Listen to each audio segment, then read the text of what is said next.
The president, when he uses words that are literally verbatim phrases that white supremacists use, I want people to understand, like, it's okay to call things out. It's okay to say something that is a lie is a lie. We don't need to call it a verifiable untruth or one of those other silly euphemisms. We can just say it's a lie. Can we get you to do a clap in front of your face? Sure. That's my favorite part. Here we go. Here's your clap.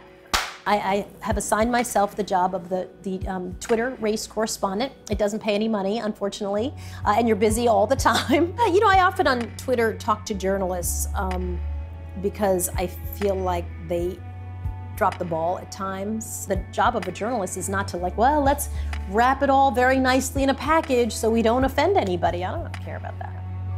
And I think sometimes reporters do some sort of gymnastics to make sure that they're not saying this sort of uncomfortable, unpleasant thing. Nobody likes to use the word, you know, white supremacist, you know, rhetoric, but that's literally what this is. This is not subtle, and it's not, well, maybe you're not understanding it. Some stuff is just racist. When someone uses the N-word, that's not a racial comment, that's a racist comment. And I think it actually is important to call out, it's a crazy time. And people are not afraid, they're very bold. People have been very emboldened in their racism today, which is troubling. And I think that is correlated to the administration. I think that's correlated to a lack of sort of decency and a really terrible rhetoric around just human beings, how we refer to people, how the president refers to his opposition, certainly politically, and just people he's decided that he doesn't like.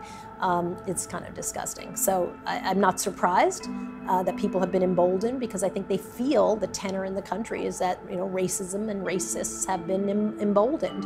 Racism will never die, and you will never stamp out racism. I think it's really why journalists have to be thoughtful and quick to highlight some of these things, right? I think the risks are high. You do have to say, let's talk about white nationalism. Let's talk about white supremacists. Let's talk about people who are racist and who define themselves as with the KKK. Let's have that conversation and not gloss over it. I don't want to sit around and be mad. I don't want to sit around and feel like, wow, these people are just overtly bigoted and nobody cares anymore. That's not encouraging to me. I want to figure out, how do you get more people to vote? How do you get rid of obstacles to voting? How do you get great candidates to come forward? How do you tell good stories about people and things that are working in this country? But if you want to boo-hoo and, you know, sit in bed and eat ice cream, like, sure, go ahead and do that, but it's going to get you nowhere. It's going to get you absolutely nowhere.